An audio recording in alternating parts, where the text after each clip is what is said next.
जय श्री माता जी। हे आदिशक्ति माँ, हे देवी, हे महामाया, कृपा करके ये ध्यान और मेडिटेशन के मंच पर पधारिए और सभी संतों को, सभी शुद्धात्मा को परम चेतनित कीजिए। परम पूज्य श्री माता जी, आज का ध्यान आप खुद करा लीजिए और हमें ध्यान का स्थिति, निर्विचारिता स्थिति प्रदान कीजिए माँ। परम पूज्य श्री माता जी, सारे विश्व की सभी संत आपके श्री चरण में एकत्रित हुई है, कृपा करके आप पधारिए। परम पूज्य श्री माता जी, आपके श्री चरण कमल पर कोटि कोटि नमन।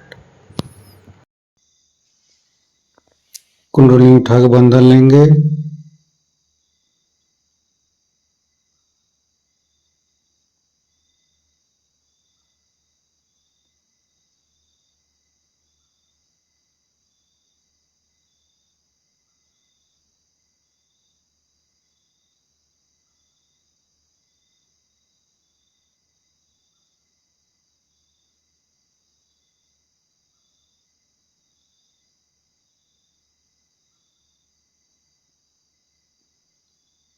तीनों महामंत्र।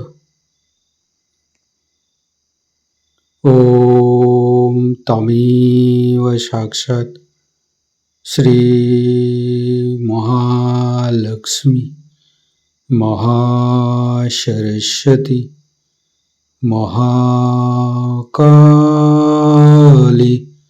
त्रिगुणात्मिका कुंडली साक्षात् श्री आदिशक्ति माता जी श्री निर्मला देवी नमो नमः। ओम तमेव साक्षात् श्री कल्की साक्षात् श्री आदिशक्ति माता जी श्री निर्मला देवी नमो नमः। ओम तमेव साक्षात् श्री कल्की साक्षात् श्री सहस्रार स्वामिनी मोक्ष प्रदायिनी माता जी श्री निर्मला देवी नमो नमः। गणेश मंत्र। ओम तमेव साक्षात् श्री गणेश साक्षात् श्री आदिशक्ति माता जी श्री निर्मला देवी नमो नमः। दोनों हाथ खुला हुआ परम पूज्य श्री माता जी के सामने, श्री माता जी के बिंदी को देखते हुए अपने मन के अंदर, अपने हृदय के अंदर अच्छे अच्छे चिंता लाते हुए परम पूज्य श्री माता जी कृपा करके आपके श्री चरण कमल की शीतलता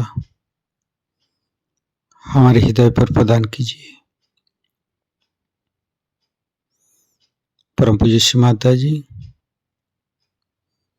हम अज्ञानी हैं, हमारी अज्ञानता के बस में यदि आपकी शान के खिलाफ कोई गलती हुआ हो, कृपा करके आप मुझे क्षमा कर दीजिए माँ।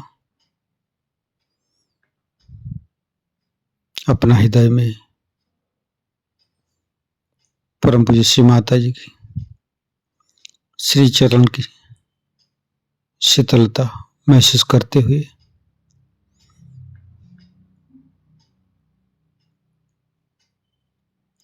धीरे धीरे चित्त को मूलाधार चक्र पर परम पूज्य श्री माता जी, आप ही तो प्रभु गणेश है। कृपा करके हमारे शरीर के अंदर तीनों नाड़ी सातों चक्र में समस्त दोषों को, समस्त रोगों को दूर कीजिए। हे प्रभु गणेश, कृपा करके आप हमारे अंदर आइए।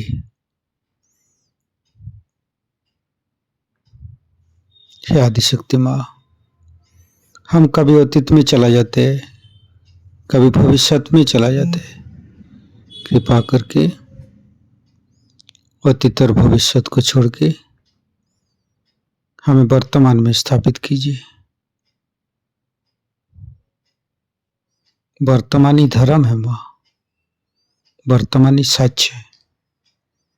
कृपा करके हमें वर्तमान में स्थापित कर दीजिए। हम सारे समय, सारे पल, सारे दिन परम चैतन्य माँ के साथ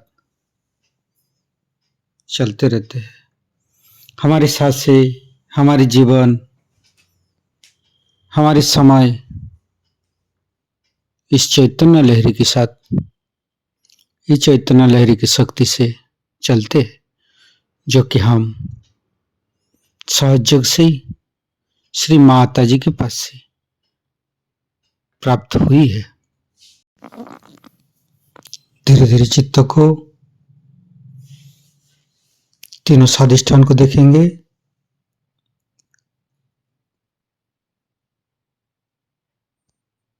तीनों नाभि, लेफ्ट नाभि, परम पूज्य श्री माता जी, कृपा करके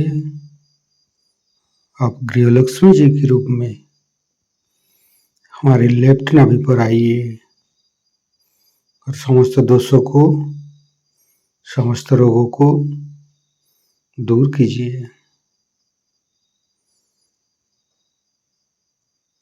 लेफ्ट नाभि को सहस्त्रार के साथ जोड़ेंगे।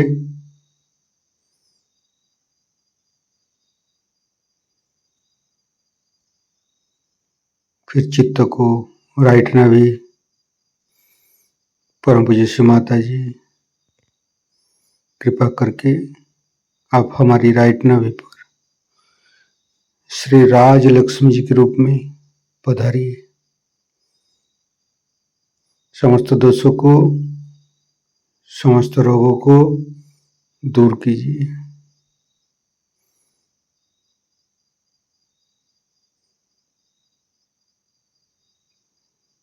फिर धीरे धीरे चित्त को मध्य नाभि, परम पूज्य श्री माता जी, आप ही ने तो हमें संतोष प्रदान की है, आप ही ने तो हमें उदार बनाया है। कृपा करके लक्ष्मी नारायण जी के रूप में हमारे मध्य नाभि पर आइए और चैतन्यित कीजिए। फिर धीरे धीरे चित्त को सहस्त्रार के साथ जुड़ेंगे।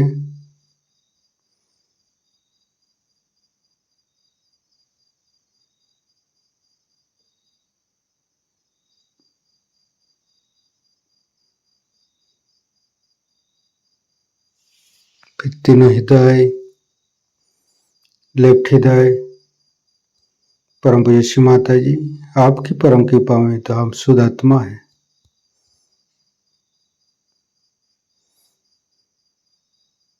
फिर राइट हृदय,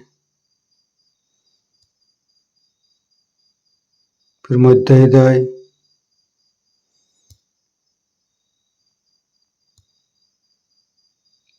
विशुद्धि, राइट विशुद्धि, लेफ्ट विशुद्धि, परम पूज्य श्री माता जी, आपकी परम कृपा में हम संपूर्ण निर्दोष है माँ। मध्य विशुद्धि, फ्रंट आज्ञा, बैक आज्ञा, सहस्त्रार। परम पूज्य श्री माता जी, हमारे अंदर अहंकार पति अहंकार को दूर करके हमारे सहस्त्रार पर आइए, समस्त ब्रह्मरंध को खोल दीजिए।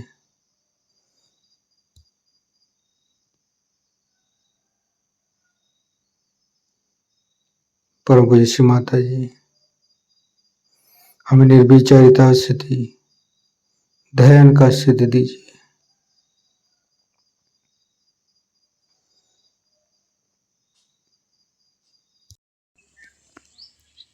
सहस्त्रार के साथ एक एक चक्र को जोड़ेंगे। मूलाधार, स्वादिष्ठान, नाभि, हृदय,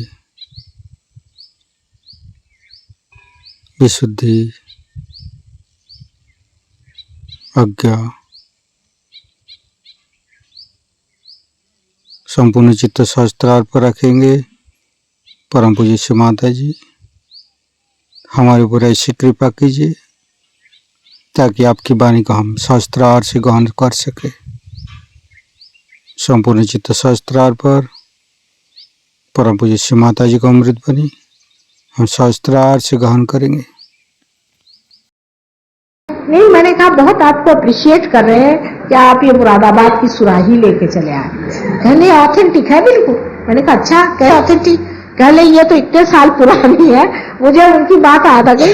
अपने प्रेमचंद जी ने बड़ी अच्छी कहानी लिखा थी अकबरी लोटा पर, वही मुझे नजर आई कि ये आदमी 50 मील हमें दौड़ा के ले गया दिखाने के लिए मुरादाबाद की सुराही, क्योंकि इनके यहाँ पीतल जो है सोने के भाव बिकता। इनके यहाँ कॉटन का कपड़ा अगर कोई पहन ले तो राजा हो जाए। किसी ने कॉटन हैंडमेड, अरे बाप रे बाप, ये क्या! हमारे यहाँ तो लोग कहते हैं कि बाजार की खरीदी हुई चीज ज्यादा अच्छी, रेडीमेड महंगा मिलता है, उनको विश्वास नहीं होता। अपने यहाँ अगर कॉटन का कपड़ा, हम कहते हैं हमें कॉटन इतना मिलता है, तो कल अच्छा क्या इतना कॉटन मिलता है, तो आप बहुत रही से। हमने कहा तो हम तो है ही, लेकिन हम लोग सोचते हैं कि हमारे पास ट्रांजिस्टर नहीं इसलिए हम गरीब है। कल बेवकूफ है वहां के लोग, बिल्कुल सरासर बेवकूफ है। अरे जिसके पास सब चीजें मौजूद है और वो ऐसी फालतू की चीजों के लिए दौड़े, उसे क्या कहना चाहिए? जैसे हम जर्मनी गए थे तो वहां हमसे सबने कहा कि भाई जर्मनी बड़ा अच्छा स्टेनलेस स्टील मिलता है, एक एक पीस जरूर लाना। बहुत साल पहले की बात बता रहे, कोई 65 साल पहले, 65। तो हमने कहा जो हमारे साथ देवी जी थी कि भाई हमें कुछ स्टेनलेस स्टील खरीदना। उसने कहा क्या कहा आपने, स्टेनलेस स्टील? मैंने कहा कहले ऐसे तो आप आलिशान लगते, स्टेनलेस स्टील क्यों खरीद रहे? तो कहा भाई हमारे रिश्तेदारों को बड़ा शौक है स्टेनलेस स्टील। कहले मैंने सुना कि आपके तो लोग पीतल में खाते हैं। मैंने कहा बाकायदा पीतल में खाते हैं। तो कहले भी गंदा वाला स्टेनलेस स्टील किसके लिए ले जा रही है? हमारे यहाँ तो भिखारी लोग खाते हैं स्टेनलेस स्टील में। अपने यहाँ अगर कोई रईस होगा तो स्टेनलेस स्टील में बड़ी शान से रहेगा, जैसे कि पता नहीं क्या चीज रख दी। हम लोगों के मूल्य इतने खराब हो चुके हैं कि बेकार में ही हम गरीब हैं। गरीबी है कहाँ? ये मेरी मनिया, आप हिंदुस्तान में आइए, साहब खाना खिला खिला करके आपको बीमार कर दे, 2 दिन के अंदर ना आपको बीमार कर दे तो जो करिए खाइए। मैं तो परेशान हूँ। मैं कहती भाई मैं माता जी हूँ, इनके जैसा मैं भी उपास शुरू करती हूँ, लेकिन मैं सबसे कहती उपास नहीं करो तो मेरे ऊपर बात आ जाएगी। नहीं तो वाकई मैं अगर किसी को उपास करना चाहिए तो वो मुझे, क्योंकि मेरी सब लोग जान लिए रहते ये खाओ वो खाओ, मुंह में मार, जैसे वो नया दूल्हा आता है उसके मुंह में भरा जाता है, ऐसे मेरा हाल कौन कहेगा इस घर में गरीबी है। अभी ये जो फॉरेन है ये कहते भैया सवेरे इतना खाते, दिन में इतना खाते, हम शाम को इतना खाते, यहाँ तो हमें नहीं दिखाई देता कहीं गरीबी। ऐसी कौन सी आफत आई? आप पीतल के थाल में खाए। इन लोग कहते हैं कि ये अभी हम ले गए इनको दिखाने, तो कह ले भाई देखो घर जो है, आप जो भी आश्रम बनाना उसमें सीमेंट मत लगाना। इनके लिए सीमेंट जो है कचरा है, कचरे से भी बदतर जो आदमी बिल्कुल लेबर क्लास होगा वो सीमेंट में रहता है। लकड़ी का घर आलीशान चीज है, और उससे भी अच्छा है कि घर कोई थैच प्रूफ जिसे कहते हैं ना, जिसे कहना चाहिए अपने यहाँ पुआल से जो छाया जाता है वो सबसे अच्छा। उसको देख कर रह जाएंगे अब वहां कहा कितना सुंदर बनाया, हाथ से बनाया हुआ है। हमारे मूल्य बदल चुके। अगर हमारे मूल्य ठीक हो तो हम जान लें कि हम कितने अमीर हो और हम कितना भगवान ने हमें दिया हुआ है। भगवान की कृपा से अपने यहाँ 10 क्लास एक चीज के पीने के लिए नहीं लगते। किसी के यहाँ भी कोई चीज में आपने देखा है कि घर में 10 तरह ग्लास है? इनके यहाँ तो विस्की पीने को अलग, ब्रांडी पीने को अलग, पानी पीने को अलग, जहर पीने को अलग, सब चीज को अलग ग्लास लगे। और अपने यहाँ एक ग्लास रहता, लेकिन साफ सुथरा अच्छा बढ़िया बना हुआ पीतल का असल वाला। ये क्या फायदा कांच के ग्लास और कांच की सारी सभ्यता इनके अंदर है क्या जो आप लोग उनसे सीखना चाहते हैं? कोई भी चीज की हमारे पास कमी नहीं, लेकिन हम लोग अब इनके जैसे होने की कोशिश कर रहे हैं, इसलिए हम सोचते हैं हमारे पास कमी। आपस में बांट खाना नहीं आता है। आपस में लक्ष्मी का जो सत्य स्वरूप है कि सबको देना, लक्ष्मीपति है वो जब देना शुरू कर देंगे तभी उनके पास और आएगा। लक्ष्मीपति के तीसरे जनरेशन में अगर वो खत्म हो जाता है और उसके बाल बच्चों को सब कोसते हैं और चाहते हैं कि ये सब तरह से खत्म हो जाए, उनके यहाँ लिटिगेशन होता है और युद्ध होता है और उसके बाद में जो कुछ भी कायदा कानून में सब वकील पैसा खा जाते हैं, वो कोई लक्ष्मीपति नहीं हो सकता। या जो बाजारू औरतें ऐसे घरों को लूट लेती, वो क्या लक्ष्मीपति होंगे? लक्ष्मीपति होता है कि उसकी लक्ष्मी को ना ले कि कोई हाथ लगा, उसे लक्ष्मीपति कहना चाहिए कि मजा ले वो चीज कोई चोरी कर ले, चोरी कर ले तो उसकी हालत खराब जाएगी, वो लक्ष्मीपति होता है। और वो लक्ष्मी तत्व इस देश में सबसे ज्यादा है, लेकिन हम लोग उसको भूल चुके हैं। हम लोग तो अब क्या हो गए हैं मेरी खुद समझ में नहीं, मैं खुद अजनबी हो गई हूँ इस देश में आकर। मेरी समझ में नहीं आता है कि जब परमात्मा का दिया सब कुछ है उसमें संतोष करना एक छोटी सी चीज हमारे अंदर नहीं। पंजाबी भाषा में हमेशा खैर खैर करते हैं ना, वो पता नहीं शायद अब वो शब्द चला गया हो, लेकिन पहले खैर जो भी है खैरियत से, साफ खैरियत से। किसी पूछे कैसे? खैरियत से, तो मुंह लटका के ये तो नहीं कहता कि मर गया हूं।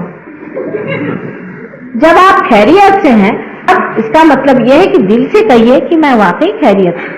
समाधान, और समाधान जब हम में नहीं आएगा तब तक लक्ष्मी जी बरसेंगी नहीं, तब तक लक्ष्मी जी आप पर कोई भी तरह का आशीर्वाद नहीं आ सकता, क्योंकि उनका आशीर्वाद ही समाधान। और अगर आप में समाधान नहीं हो तो कितनी भी आपके ऊपर पैसों की बर्छाव हो, आप किसी काम के बिल्कुल बेकार है। तो और बहुत बड़ी बात है जिससे कि लक्ष्मी जी भागती हुई, कंजूसी। हिंदुस्तानी जरा कम होते हैं कंजूस, ये लोग बहुत ही कंजूस होते हैं, बड़े ही कंजूस होते हैं, जितने पर्दे होते हैं इतने पैसे को चिपकते हैं, जितना पैसा ज्यादा आ जाएगा उतना आदमी कंजूस हो जाता है। तो कंजूसी से बच के रहना चाहिए। लक्ष्मी जी के तत्व में देना, दान दान दान, जो आदमी दान करता है वो आदमी लक्ष्मीपति है, और उसके अंदर लक्ष्मी हमेशा विराजती है और खुश रहती, क्योंकि उनका स्वभाव। आज इसलिए लक्ष्मी जी के बारे में कहा क्योंकि आज रैली को देख के मुझे कुछ लगा कि भाई देश के लोगों को कुछ बताना चाहिए, भाई क्या कर रहे हैं। ये सब करने से लक्ष्मी जी नहीं आएंगी। लक्ष्मी जी आएंगी सहयोग में पार होने से, अपने लक्ष्मी को जगा लेने से, जिससे सारी तरह की भूत बाधाएं संसार से चली। अब जो उसके ऊपर का चक्र जिसके बारे में मैंने कहा आपसे, सुरक्षा का चक्र जो है, जहाँ पर देवी साक्षात विराजती है और जो हमारे लिए शक्ति स्वरूप है। हिंदू धर्म में शक्ति ही की पुजारी है, हिंदू धर्म शक्ति का पुजारी। लेकिन हम तो नहीं देखते कि हिंदू लोग शक्ति पूछते हैं, ये तो सिर्फ पैसे ही को पूछते हैं। मैंने तो आज तक देखा नहीं कि शक्ति को हिंदू लोग पूछते हैं। ऐसे पूछते होंगे जो लोग पूछते भी हैं मन में, तो वो पैसा ही चाहते हैं। यहाँ तक कि शक्ति के पास जाकर भी कहते हैं कि माँ हमें पैसा दो। शक्ति से भी जाकर यही मांगते हैं कि हमें पैसा दो। उनसे तो मांगना चाहिए कि हमें समर्थ बनाओ, सम अर्थ बनाओ, जो हम हैं उसी अर्थ के हमें बना दीजिए, ने हमें आत्मा स्वर बनाइए। ये अगर हम अपनी माँ से मांगे तो फिर दुनिया की कोई चीज मांगने की जरूरत नहीं है। आप अशक्त हैं, इसीलिए आप और चीजों के लिए दौड़ते हैं। जो आदमी समर्थ होता है उसको ठोकरों पे रखता है, वो बादशाह होता है, वो कोई चीज की परवाह नहीं। और इसलिए हमको चाहिए कि सहयोग में हम जागें और खड़े हो जाएं और ऐसे विशेष लोग बने जो दुनिया में एक ही तरह के हों, जिनमें ये सब फालतू की खुराफाते कि साहब किसी का पैसा मार लिया, किसी का घर नोच लिया, किसी को परेशान कर दिया, किसी को मर्डर कर दिया, इस तरह की जो दानव सेना तैयार हो रही है इस देश में, इसको खत्म करने के लिए बहुत जरूरी है कि सहयोग में आप लोग जागिए। फिर ऐसे लोग तैयार होंगे, ऐसे लोग तैयार होंगे कि दुनिया की कोई भी दानवी शक्ति उसको हटा दे और उसको नष्ट नहीं कर सके। यही हमारे देश का एक ही बचने का मार्ग है, और तो मुझे कोई मार्ग दिखाई नहीं। परिवर्तन होना चाहिए, और परिवर्तन होने के लिए कुंडलिनी का जागरण होना चाहिए। जब तक कुंडलिनी का जागरण नहीं होगा तब तक आप में परिवर्तन नहीं हो सकता। अब जो बहुत ही महत्वपूर्ण चक्र है जिसे विशुद्धि चक्र कहते हैं, वो आज सबका जरूरत से ज्यादा पकड़ा है, क्योंकि सब दूर बहुत धूल हो गई। और ये विशुद्धि चक्र पे श्री कृष्ण विराजमान है। ये श्री कृष्ण का स्थान है, ये पूर्णावतार। इसलिए पूर्णावतार है कि इनके लिए संसार एक लीला, सब एक मजाक है। वो उस दशा में है जहां उनको कुछ भी बनावट करने की जरूरत नहीं है, कुछ भी कहने की जरूरत नहीं है, रोने धोने की जरूरत नहीं है, वो तो सब खेल कर रहे हैं। जब सहयोग में मनुष्य इस चक्र से ऊपर उठता है, उसमें भी ये शक्ति आ जाती है कि वो साक्षी होना शुरू हो जाता है। वो फिर ऐसी वैसी चीजों में उलझता ही, एक आनंद उसके अंदर हमें टपकते रहता है, और वो देखता है कि संसार का एक ड्रामा सा चल रहा है, ये तो सब मजाक चल रहा है, और ये सब मिथ्या है। इस मिथ्या के पीछे लोग क्यों चल रहे हैं? ये चक्र हमारे अंदर बहुत ही जरूरी है। अब पहले मैं लोगों से कहती थी कि सिगरेट मत पिया करो। अब जब कैंसर की बीमारी आ गई तो लोग कह रहे कि हाँ भाई, माँ तो कह रही थी कि सिगरेट पियो। अब सब लोग कह रहे कि इससे डेफिनेटली कैंसर होता है। कैंसर भी क्या है? कैंसर भी सुषुम्ना से हटना ही कैंसर। आप सुषुम्ना पथ पर अगर रहे तो आपको किसी भी बीमारी हो सकती, विशेषकर कैंसर नहीं हो सकता। पर अगर आप सुषुम्ना पथ से हट करके लेफ्ट को या राइट को किसी भी अतिशयता में चले जाएं तो आपको कैंसर हो सकता है। इसलिए बीचों बीच रहना है। सहयोग में आने के बाद हजारों लोगों ने सिगरेट पीना एकदम से छोड़ा। उसी तरह से उनका गुरु तत्व ठीक हो गया, उन्होंने शराब वगैरह एकदम छोड़ा। अब जो विशुद्धि चक्र है उसकी विशेषता यह है कि विशुद्धि चक्र जब हमने गर्दन उठाई और जब हम मनुष्य बन गए, तभी विशुद्धि चक्र पूरी तरह से प्रादुर्भावित हुआ है। उससे पहले इसका जो काम था वो पूरा नहीं हुआ था। और अब जो है 16 इसकी कलाएं, श्री कृष्ण को 16 कला कहते हैं, और उसी तरह से 16 इसके सप्लेक्सस होते हैं। जिसका विशुद्धि चक्र ठीक होगा उसका मुख सुंदर होगा। उससे पहले इसका जो काम था वो पूरा नहीं हुआ था। और अब जो है 16 इसकी कलाएं, श्री कृष्ण को 16 कला कहते हैं, और उसी तरह से 16 इसके सप्लेक्सस होते हैं। जिसका विशुद्धि चक्र ठीक होगा उसका मुख सुंदर होगा, तेजस्वी होगा, उसकी आंखें तेजस्वी होंगी, उसके नाक नक्श तेजस्वी होंगे, और उसके अंदर एक तरह का बहुत ही ज्यादा डिटैच सा भाव हो जाए, जैसे कि ड्रामा देख। उस आदमी के मुख पे लगेगा कि एक ड्रामा चल रहा है। एक पल में वो नाराज होगा, दूसरे पल में हंसता रहेगा, बस उसकी अटखेलियां चलती रहेगी। जिसका विशुद्धि चक्र खराब हो जाता है उसकी शक्ल खराब जाती है। पहली पल अजीब सा विद्रुप सी शक्ल हो जाती है, उसकी शक्ल में अजीब से भयानक सा उसका शक्ल दिखाई देने लगता है। कभी डरावना था, कभी डरा हुआ था। अब हम लोग इससे ड्यूटी क्या क्या करते हैं ना लोग, उसके लिए धंधे कोई करने की जरूरत नहीं। आप अपना विशुद्धि चक्र ठीक कर लीजिए, आपकी शक्ल दुरुस्त हो जाएगी, बहुत शक्ल दुरुस्त हो जाएगी। और इसके अलावा जिसकी विशुद्धि चक्र की पकड़ हो जाती है, उस आदमी का आवाज बहुत कर्कश या बिल्कुल धीमा, या उसकी मधुरता वो खो जाएगी। तीसरी चीज यह है कि हमारे अंदर विशुद्धि चक्र की जो लेफ्ट साइड है, जिसे कि हम कह सकते हैं कि जो हमारे लेफ्ट साइड में विराजती है, वो विष्णु माया है। माने श्री कृष्ण की बहन जो विष्णु माया थी। अब जब हमारे भाई बहन के रिश्ते खराब हो जाते हैं किसी भी माने में, तो ये चक्र खराब हो जाता है। जब भाई बहनों की कदर नहीं करता, अपनी बहनों को सताता है, तब भी ये चक्र खराब हो जाता है। लेकिन जब संसार में हम हर औरत की ओर गंदी नजर से देखते हैं और हमारे अंदर ये विचार नहीं रह जाता है कि हमारी बहन है, तब ये चक्र बहुत ही बुरी तरह से खराब हो जाता है। और जब लेफ्ट विशुद्धि खराब हो जाती है, तब आदमी को लगता है कि मैंने बड़ी गलती करी, अंदर से उसको लगते रहता है, वो एक तरह से गिल्टी आदमी हो जाता है। और कभी कभी ये गिल्ट इतना बढ़ जाता है कि उसके हाथ से अनेक पाप होने लग जाते हैं। गिल्ट कॉम्प्लेक्स उसके अंदर आ जाता है। इसलिए सहयोग में इसका मंत्र है, अंग्रेजी पे कहते हैं आई एम नॉट गिल्टी, और हिंदी में कहते हैं कि माँ हमने कोई गलती नहीं करी जो तुम साफ नहीं करो। राइट साइड की जो विशुद्धि है ये विठल रपाई माने जबकि कृष्ण राज्य कर रहे थे तब की। जब हम अपने राज्य में विराजते हैं माने हमारा राज्य परमात्मा का राज्य हो, और जब परमात्मा के राज्य में हम विराजे हुए और तब भी हम भिखारी जैसे बक करते हैं और लोगों से रुपया मांगते हैं और पैसा मांगते हैं और उनकी चापलूसी करते हैं और उनके सामने अपनी ये पेशानी झुकाते हैं, तब राइट विशुद्धि पकड़ जाती है।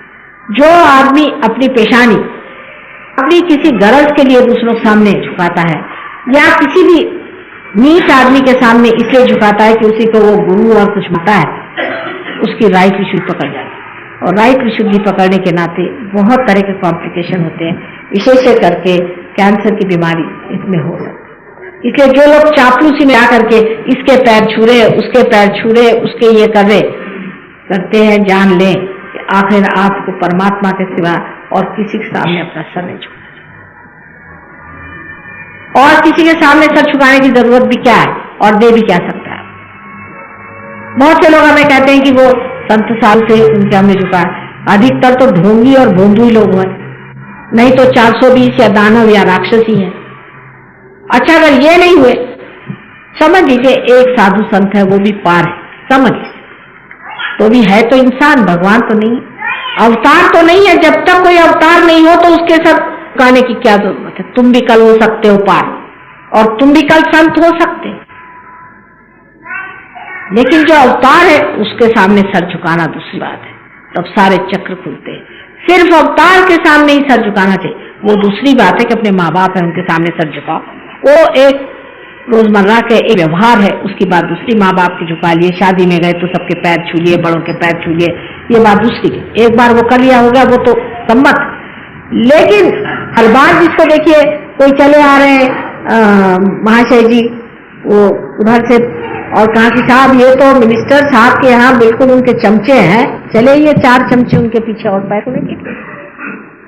इस तरह की जिन लोगों की दुर्दशा होती है वो इस कदर दुख में पड़ जाते हैं और इतनी तकलीफें उठाते हैं कि मैं तो उन लोगों को ठीक करते करते तक, क्योंकि मनुष्य को अपनी इज्जत और अपनी शान के साथ ये चक्र जो है आपको शान दी कि आपने सर ऊपर उठाया, ये नहीं कि इसको हर जगह आप झुकाते फिरिए और अपने को नीचे गिरा फिरिए। आप बहुत बड़ी चीज है, भगवान ने आपको एक अमीबा से इंसान बनाया, और जब आप इस हालत पे आ गए तो आपको जरूरी है कि आप इसकी इज्जत करें, अपनी इज्जत करें और अपनी जो शान है उसको समझें। दूसरी बात यह है कि बहुत से लोगों को यह भी है कि दूसरों से डरते रहते हैं। ये भी जो चक्र है इससे भी लेफ्ट विशुद्धि पकड़ सकते। जब आप किसी आदमी से डर जाए, वास्तविक में आप बेकारी में डरे, तब आपकी लेफ्ट विशुद्धि पकड़ सकती। विशुद्धि चक्र बहुत महत्वपूर्ण है, और विशुद्धि चक्र के पकड़ने से अनेक तरह की बीमारियां आती है। पर सबसे खराब बात यह होती है कि आप पार भी हो जाते तो भी आपको वाइब्रेशंस नहीं आते, आपको महसूस नहीं होता। आपकी जितनी नर्व्स है, हाथ की मर जाती तो हाथ पे महसूस नहीं रहा, और लोग कहते हैं कि माँ हमको अंदर तो महसूस हो रहा है पर हाथ में नहीं महसूस होता, और इसलिए उनको परेशानी होती है।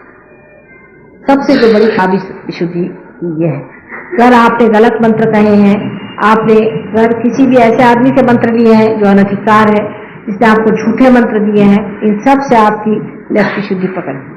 और इस लेफ्ट विशुद्धि का इलाज यही है कि उस मंत्र का जो है जागरूक करा लें।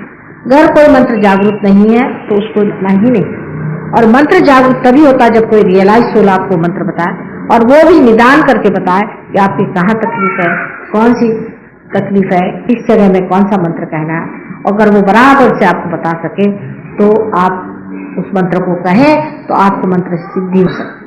सहयोग में आज ऐसे हजारों लोग हैं जिन्होंने मंत्र को सिद्ध कर, इतने मंत्र सिद्ध है उनके कि वो अगर अपनी जगह में भी बैठकर वो मंत्र कह दें तो उससे जो उनको काम करना है कर सकते। मैंने बुरे काम तो सहयोग में कर ही नहीं सकता, लेकिन अच्छे मंत्र कर सकते। ऐसे ऐसे लोग पहुंच गए सहयोग में, दिल्ली में नहीं है इतना, दिल्ली में कुछ लोग बहुत पहुंचे लेकिन इतने ज्यादा लोग नहीं, और बाकी ऐसे मैंने बहुत से लोग देखे जिन्होंने मंत्रों को एकदम सिद्ध कर लिया, और उस सिद्धता के लिए मंत्र पे मेहनत करनी।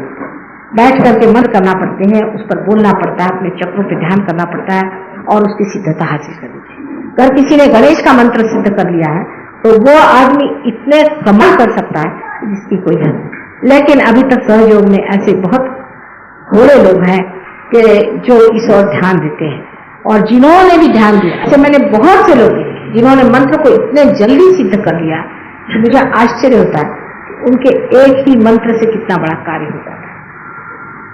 इसलिए मैं आपसे कहती हूँ कि अपने विशुद्धि चक्र को आप स्वच्छ रखें। विशुद्धि चक्र जो है ये विराट, कृष्ण विराट स्वरूप, अंत में कृष्ण विराट हो जाता है। सारा जो एवोल्यूशन है ये सिर्फ विष्णु शक्ति से होता है। तो विष्णु बनते बनते आखिर विराट हो जाते हैं, और विराट का स्थान ये है, ये विराट का स्थान है। इसलिए विशुद्धि चक्र को ठीक करने के लिए ये पेशानी आप किसी के सामने मत झुकाइए, ये विराट के सामने ही झुकनी चाहिए, क्योंकि आप विराट के अंग प्रत्यंग हो गए, अब आप पार हो गए हैं। और खबरदार अगर आपने आपकी ये पेशानी किसी के सामने झुकाई है, अगर आपने किसी के सामने झुकाई है तो आप विराट को भूल गए। मोहम्मद साहब ने बहुत बड़ा मंत्र विराट का कहा है, अल्लाह अकबर। और ये मंत्र जो मोहम्मद साहब ने, वो साक्षात दत्तात्रेय थे, और उन्होंने ये मंत्र कहा है, आप अल्लाह अकबर कहो। अकबर माने ग्रेट, माने विराट। ये उंगली विशुद्धि की है, दोनों उंगली कान में डाल करके आप अगर पीछे की तरफ गर्दन करें और अल्लाह अकबर कहें तो आपका विशुद्धि चक्र खुल जाता है। इसके अलावा और बहुत से आसन आदिक है, इसके मामले में मैं आपसे बता नहीं सकती आज, लेकिन अनेक तरीके ये ठीक हो सकता है और इसको ठीक रखना चाहिए। सबसे बड़ी बात है कि अपनी जबान से कोई सी भी कड़वी बात किसी से कहनी नहीं, और किसी से भी चापलूसी करने की। अगर कोई सहयोग को नहीं मानता तो साफ कह देना चाहिए कि रहने दीजिए, आपके बस का नहीं, छोड़िए। ना किसी की चापलूसी करने की जरूरत है, और ना ही किसी के सामने गिज्ञाने की जरूरत है, और ना ही किसी से कठिन बात करने की जरूरत है। मानते हैं तो ठीक है, नहीं तो छोड़ दीजिए, बस काम बीचों बीच रहे। विशुद्धि चक्र के अनेक दोष हैं, उसके अनेक तरीके हैं, क्योंकि 16 है इसकी तो कलाएं हैं, और 16,000 इसकी शक्ति है जो कृष्ण के साथ उनकी पत्नियां बनकर उनके समय में रहेगी। ये कोई कृष्ण के ऊपर अगर कोई कहे कि वो इस तरह के आदि थे तो बड़ा आश्चर्य होता कि जो योगेश्वरों के योगेश्वर, उनके प्रति उनको समझने के लिए आपको बहुत कुछ अभी सीखना पड़ेगा। वो स्वयं साक्षात योगेश्वर थे। ये उनकी 16,000 शक्तियां थी जिनको उन्होंने जन्म दिया था इस संसार में, और फिर उनको ही उन्होंने तैयार करवाया और उनसे फिर उन्होंने विवाह किया, क्योंकि उनके पास सहयोगी तो थे नहीं। तो उन्होंने सोचा कि ठीक है, मैं अपनी शक्तियों को ही साकार स्वरूप में संसार में देता हूं। और उन्होंने जो सबसे बड़ा कार्य किया है कि उन्होंने सहयोग की कृषि की। उन्होंने इसे पूरी तरह से बीज को फैलाया, और ईसा मसीह ने बाद में आज्ञा चक्र में आकर कहा कि कुछ बीज इधर पड़ गए, कुछ बीज उधर पड़ गए, कोई बीज उधर पड़ गए। जब ईसा मसीह अपने बाप की बात करते हैं तो वो दूसरा तीसरा कोई नहीं है, वो कृष्ण ही, कृष्ण ही उनके पिता। जब भी ईसा मसीह की उंगलियां देखे तो ये 2 उंगलियां, ये उंगली विष्णु की है और ये कृष्ण की उंगली है। हमेशा उन्होंने अपने बाप की बात की। इसके लिए आप अगर पढ़ते हो तो देवी भागवत पढ़े, जिसमें महाविष्णु का वर्णन है जो राधा जी का पुत्र बनाया हुआ था, और बिल्कुल वही चीज ईसा मसीह, उनके 2 हिस्से थे, एक हिस्सा श्री गणेश और एक हिस्सा मसीह। आगे चल करके एकादश रुद्र में यही जो बड़ी भारी शक्ति है, ये ओम की शक्ति है, इसीलिए वो मरे नहीं, उनका रिजरेक्शन हो गया। ये साक्षात प्रणव था जो कि संसार में आया और इस संसार से उठ के चला। यह साक्षात गणेश था जो इस संसार में आया, और इसीलिए उसको कोई चीज मान नहीं सकी। ये एक ही अवतार ऐसा परमात्मा ने भेजा था कि जो साक्षात सिर्फ प्रणव मात्र था। इनका क्रूस पे चढ़ाना जो है वो इसलिए हुआ था कि आज्ञा चक्र को उन्हें खोलना पड़ा। आज्ञा चक्र को जब मनुष्य ने अपनी बेवकूफी से उनको क्रॉस पे चढ़ा दिया, तो मानो जैसे कि उन्होंने सबके लिए अपने को उस आज्ञा चक्र से निकाली, और उनका जो संदेश है वो क्रॉस नहीं है, उनका संदेश जो है उनका पुनरुत्थान। उन्होंने उसमें से पुनरुत्थान करके दिखाया, उन्होंने मर करके जी कर दिखाया। और वही सहयोग है कि जिसमें आप भी, सभी कंसेप्शन जो है इमैक्युलेट है, यानी आप भी जो माँ के हृदय गर्भ में आप आते हैं और वहां से माँ आपको ब्रह्मरंध्र से पैदा करती है। आप पहले हैं वो मर जाते हैं और एक नए हो जाते हैं। ईसा मसीह सबसे पहले इन्होंने ये करके दिखाया। वो सबसे बड़ा बेटा माँ का था और वो आपका सबसे बड़ा भाई था, इसलिए ये सबसे पहले इतना बड़ा काम करके दिखाया और आज उसी बूते पर आप लोग भी कर रहे हैं। जो भी इनकारनेशन आते हैं वो अगुवाई करते हैं, एक स्टेप फॉरवर्ड जो होता है वो अगुवाई करते हैं और उन्होंने ये बड़ा भारी महान कार्य करा। और आज्ञा चक्र पे जो आदमी पार हो गया है वो जानता है कि हमारा मंत्र पे सहयोग में लॉर्ड प्रेयर है। लॉर्ड प्रेयर पे आज्ञा चक्र एकदम छूट जाता है, क्योंकि उसने कहा है जैसे हम अपने अपराधों की क्षमा करते हैं, अपराध जिन्होंने हमारे खिलाफ किए उनकी क्षमा करते हैं, उसी प्रकार हे प्रभु तुम हमारे अपराधों की क्षमा करो। यही मंत्र आज्ञा चक्र का है। आपको आश्चर्य हुआ और बहुत बार मैं आपसे कहती कि माफ कर दो, माफ कर दो, माफ कर दो, क्योंकि आपका आज्ञा पकड़ा है। अहंकार और प्रतिअहंकार दोनों के बीच इनका स्थान है, जहां पर पिट्यूटरी और पीनियल बॉडी इन दोनों को संभालती है, उसके बीचों बीच एक बड़ा सूक्ष्म स्थान आज्ञा का है। और ये दोनों इस काम करते हैं और दोनों को ये संभालते चलन वलन करते। शुरुआत तो दोनों की विशुद्धि चक्र से होती है, पर इनका चलन वलन और संभालना और स्टीयरिंग जो है वो आज्ञा चक्र से होता है, जिस पर साक्षात महागणेश और महाभैरव बैठे हुए हैं। और जो सामने की तरफ यहाँ आज्ञा चक्र पे ये जो यहाँ पर ये ईसा मसीह का स्थान है। ईसा मसीह महाविष्णु है और उनके लिए कृष्ण ने कहा था कि मुझे जो जो चीज संसार में लोग अर्पण करेंगे उसमें से 16वां हिस्सा तुम्हारा रहेगा और तुम सारे संसार का आधार बन के आओगे और मेरे से भी ऊपर तुम्हारा स्थान रहेगा। हालांकि श्री कृष्ण का स्थान ये है विराट का, लेकिन यहाँ पर बीच में आज्ञा चक्र में दोनों जगह देखिए कि इस और इसके बीच में उन्होंने अपने बेटे को बिठाया। और राधा जी जो थी वही मेरी है, वही संसार में मेरी के रूप में आई थी और उन्होंने इस बेटे को लाया था। ये सारा खेल और नाटक इसलिए किया गया कि मनुष्य की मूर्खता वो समझ ले कि अपने अहंकार में, अपने ईगो में उन्होंने ईसा मसीह जैसे आदमी को, जो कि साक्षात ब्रह्म स्वरूप थे, उनको तक पहचाना। लेकिन अब ऐसा नहीं।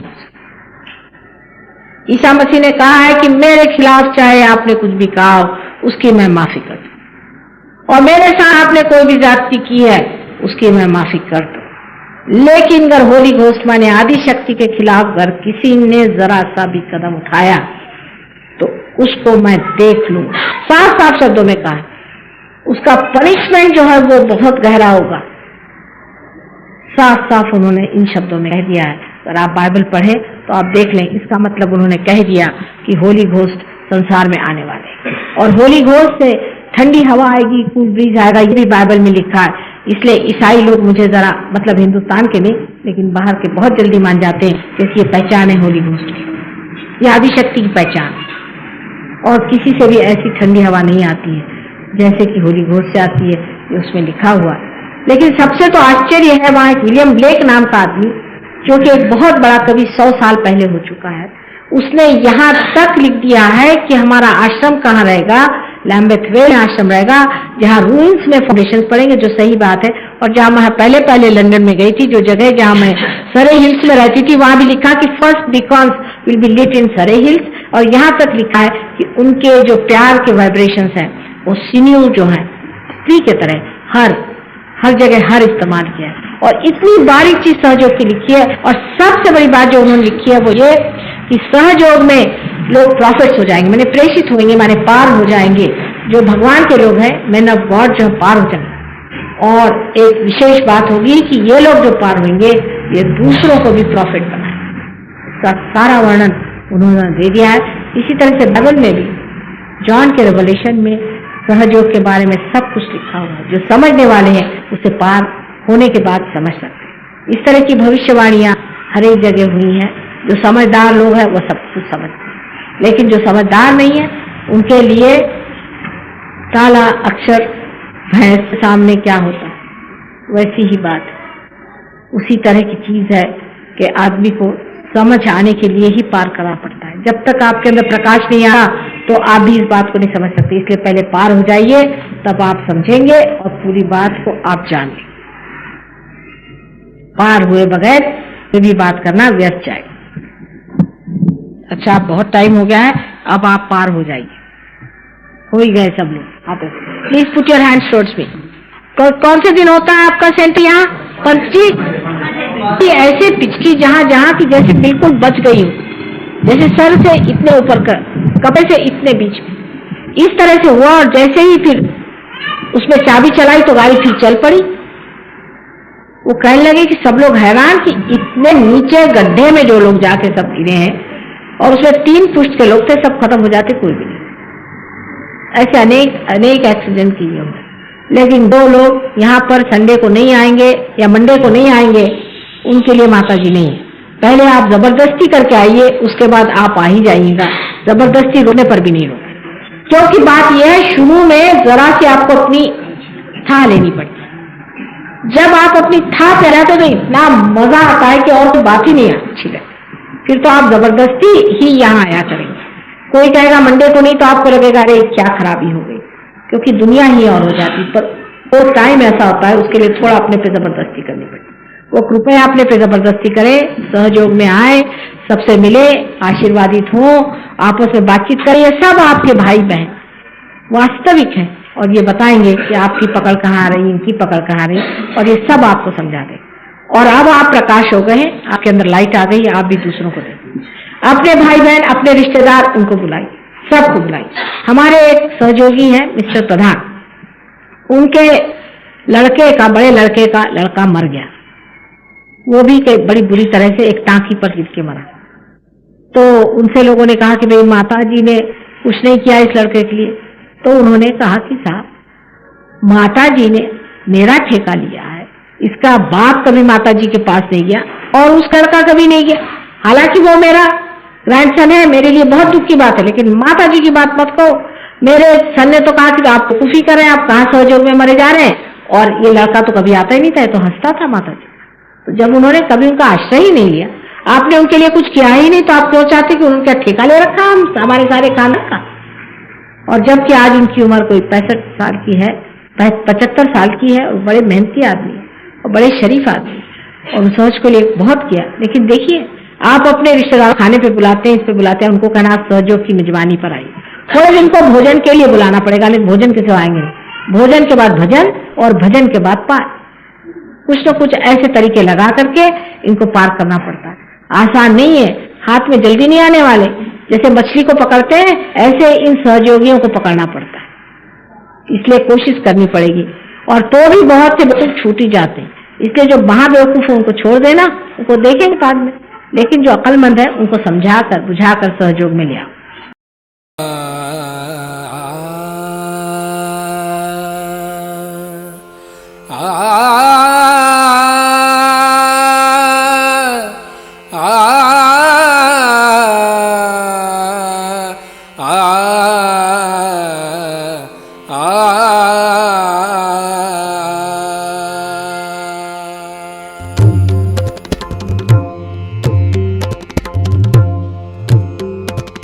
नमो नमो श्री निर्मल माता, नमो नमो श्री निर्मल माता, नमो नमो श्री निर्मल माता।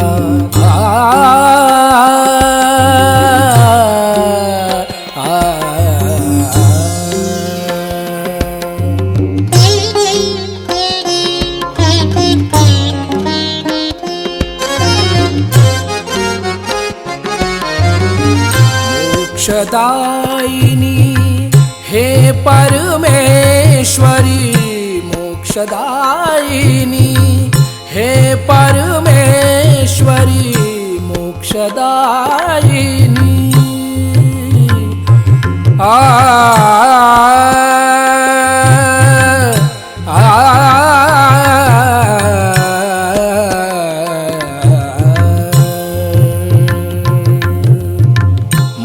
मोक्षदायिनी हे परमेश्वरी हृदय निवासिनी नमो नमः हृदय निवासिनी नमो नमः नमो नमो श्री निर्मल माता नमो नमो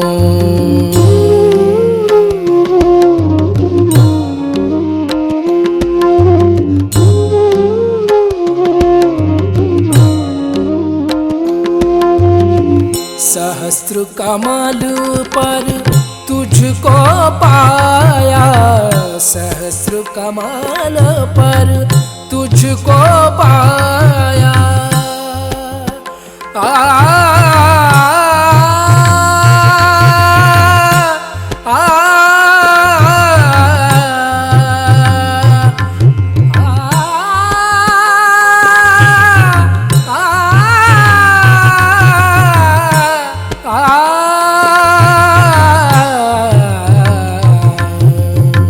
सहस्र कमल पर तुझको पाया सहस्र कमल पर तुझको पाया सात चक्र पर विजय दिलाया सात चक्र पर विजय दिलाया ब्रह्म ज्ञान से हमें मिलाया ब्रह्म ज्ञान से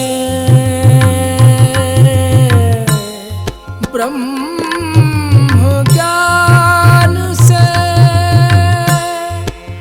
ब्रह्म ज्ञान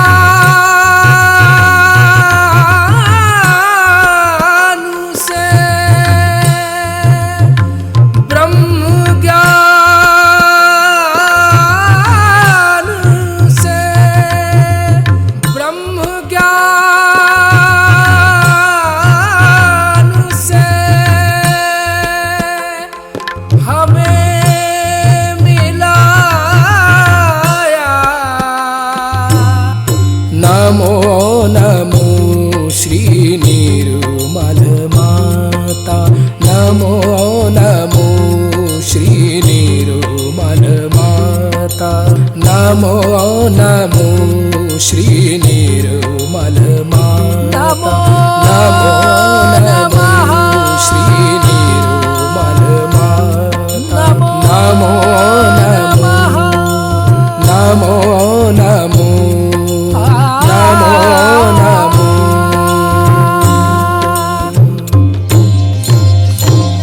ॐ त्वमेव साक्षात् श्री सहस्रार स्वामिनी मोक्ष प्रदायिनी माताजी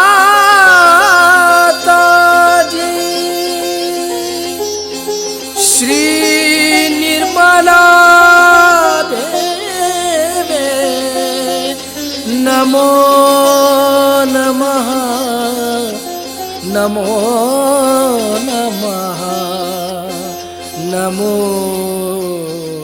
नमः। संपूर्ण ध्यान का स्थिति इस ध्यान का स्थिति पत्थर दे रहेंगे। परम पूज्य श्री माता जी परम चैतन्य अनुभव करते रहेंगे। दोनों हाथों पे सहस्त्रार पे परम पूज्य श्री माता जी आज अपने ध्यान करा के जो परम चैतन्य अनुभव कराया इसके लिए मैं आपको कोटि कोटि नमन। कुंडली उठा के बंधन लेंगे।